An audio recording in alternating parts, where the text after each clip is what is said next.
បាទជំរាបសួរទៅដល់លោកតាលោកយាយអ៊ំពូមីងជាពិសេសអ្នកដែលចូលចិត្តវិស័យចិញ្ចឹមគោបាទហើយថ្ងៃនេះផងដែរត្រូវនឹងថ្ងៃសៅរ៍បាទទី26ខែមេសាឆ្នាំ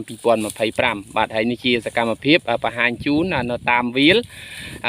ឲ្យស៊ីបាទចាឃើញថាអាកាសធាតុបាទហើយសម្រាប់ថ្ងៃនេះគឺឃើញថាក្តៅខ្លាំងមែនទែនណាសម្រាប់តាមវាលបាទមិនដឹងថាខាងបងប្អូនក្តៅដូចខាងខ្ញុំឬក៏យ៉ាងណាទេបាទអញ្ចឹងអ្វីដែលខ្ញុំបង្ហាញជូនថ្ងៃនេះខ្ញុំចង់បង្ហាញតាក់ទងទៅនឹងការចិញ្ចឹម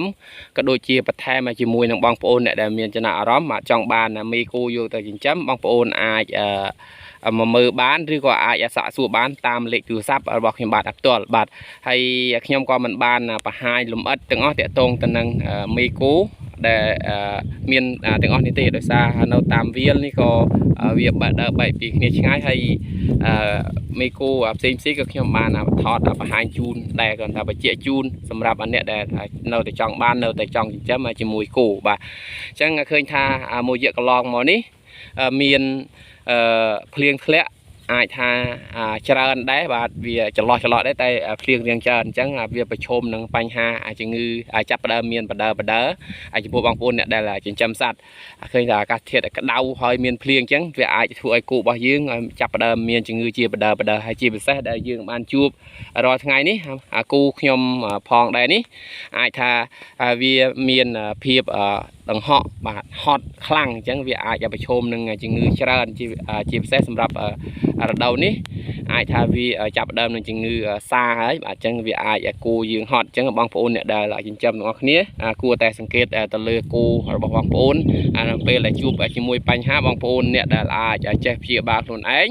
ក៏អាចចាក់ជាប្រចាំបានតែបើសិនជាបងប្អូនអ្នកដែលគាត់អត់ចេះចាក់ទេ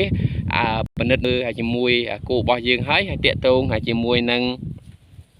ខាងពេទ្យសត្វបាទដែលគាត់បានទទួលព្យាបាលបងប្អូនគួរតែមើលតាមបាន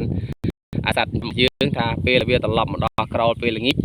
គោយើងមានសភាពបែបណាអាចថាគោខ្លះវាក៏ហត់គោខ្លះក៏ហូរទឹកមាត់អីចឹងទៅហើយគោខ្លះក៏រោមបាសច្រឹងបាទអញ្ចឹងมันមានអីបន្ថែមច្រើនសម្រាប់បងប្អូនទេបាទគ្រាន់តែចែករំលែកប៉ុណ្្នឹងហើយបើសិនជាតំបន់របស់បងប្អូនមានខាងមន្ទីរគាត់តម្លាក់ជាបាក់សាំងឲ្យចាក់ហើយបាទគឺតែរៀបចំចាក់បដើទៅព្រោះកាលណាតែយើងមិនបានមានថ្នាំបង្ការទេនៅពេលដែលយើងចិញ្ចឹមឈឺទៅយើងព្យាបាលទៅវាលះជាតែបើសិនជាបងប្អូនបានប្រើប្រាស់ថ្នាំទេវារៀងយូរវាត្រូវការចំណាយច្រើនអញ្ចឹងបងប្អូនទាំងអស់គ្នាអ្នកចិញ្ចឹមគួរតែត្រៀមគួរតែសាកសួរតាក់ទងនឹងខាងពេទ្យសត្វដែលគាត់នៅប្រចាំកន្លែងរបស់បងប្អូនបាទហើយសម្រាប់វីដេអូបើសិនជាបងប្អូននៅក្នុង Facebook បាទក៏ជួយshareបន្តឲ្យបងប្អូននៅតាមប្រព័ន្ធ YouTube ក៏អាចចុចរូបមេដៃឬក៏ចុចសញ្ញាកណ្ដឹងដើម្បីទទួលបានវីដេអូថ្មីបាទហើយសម្រាប់ខ្ញុំបាទជាកសិករបាទមាន